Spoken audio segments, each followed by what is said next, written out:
Because now, I would guess it would just be, they would sell like 40 game packs instead of full season tickets. I mean, the MLB's trying. They're trying to expand into different countries. The Red Sox-Yankees series was definitely proof of that. They're trying to get their brand of baseball out there.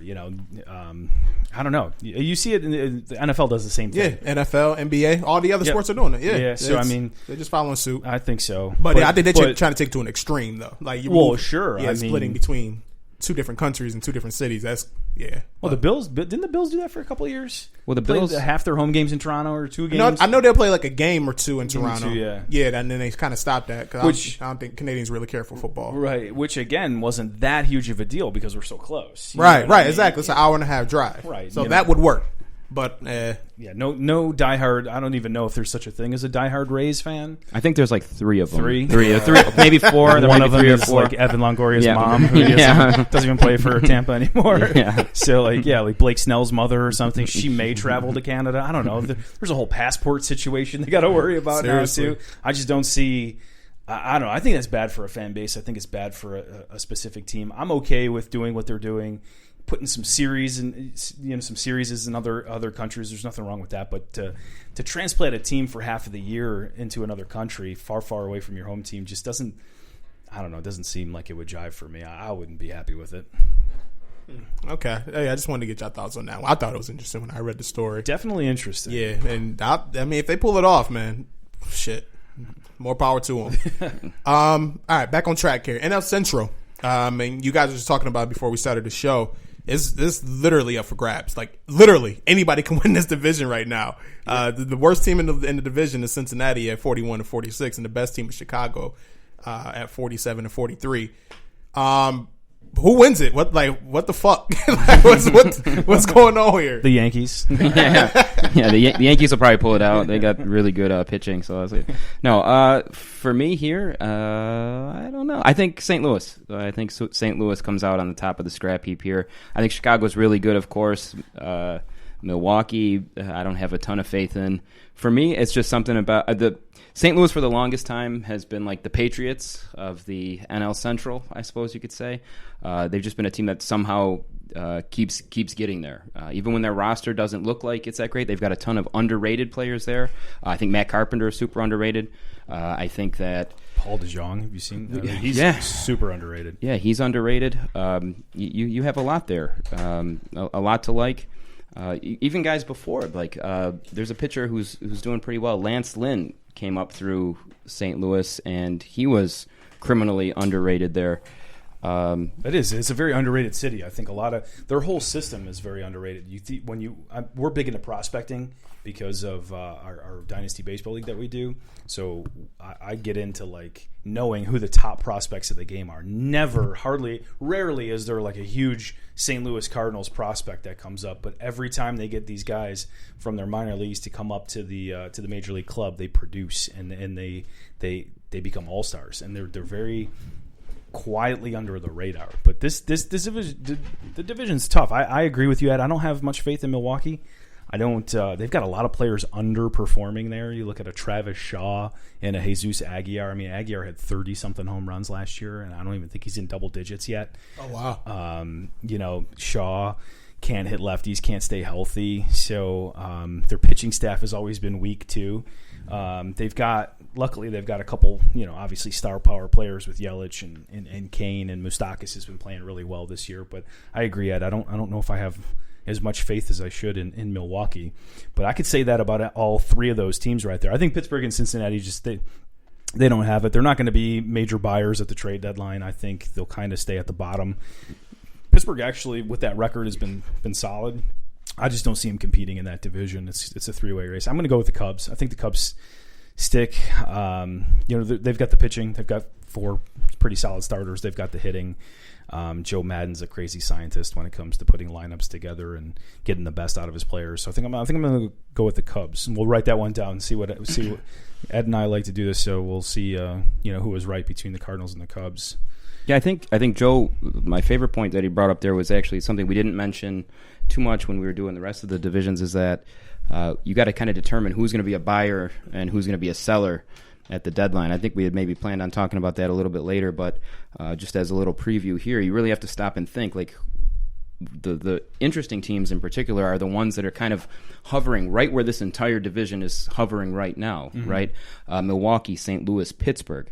You got to think, in baseball, it's a big thing. Bryce, if you're not aware, maybe some people that are listening aren't aware, baseball in particular, it gets really, really interesting around the deadline because a lot of players move and a lot of star power players move. Whereas in hockey, maybe one or two mid-level type guys get moved around. You try to fit missing pieces. But usually some major stars get moved at the deadline. And some of these bubble teams, they've got to figure out, okay, are we buyers or are we sellers? And it's interesting because if you like what Cleveland did the last couple of years, as an example, it's a team I follow very closely. They traded away one of their better prospects in their system, a catcher, to go and get Brad Hand and Adam Simber, things that they needed at the time.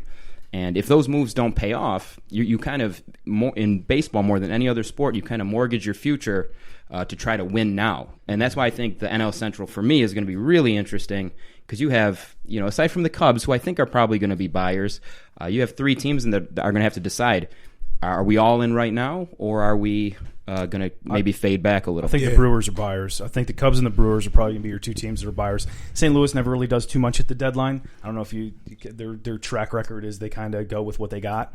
But if you look at the systems, I'm thinking of the different prospects in their systems just kind of off the top of my head.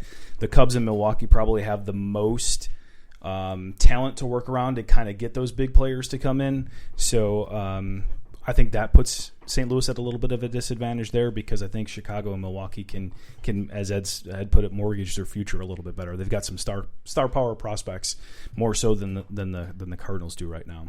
So yeah. How the fuck is Cincinnati plus 27 in differential between runs scored and runs against and have a losing record? That makes no sense to me. Oh man, remember the beginning of the year for the Reds? Yeah. Were they just getting blown out? So the beginning of the year, I think it was some weird stat. They were just horrible hitting the ball. I think they scored 1 run in like 7 games or something. It was bad. They were losing. They lose a lot of low scoring games. They've got really good pitch. They actually have some pretty good pitching on that staff that's been performing well. And it's one of those things where if they score 7 runs, they give up 8 runs. If they score 2 runs, they give up 3 runs. So it's a little bit of bad luck with them. That is kind of an enigma. Right. If you look at all the other teams with their run differential, you if you saw those 2 numbers, you'd think, oh well, they've got to be at least having a winning record. Right. But I don't know what goes on with them.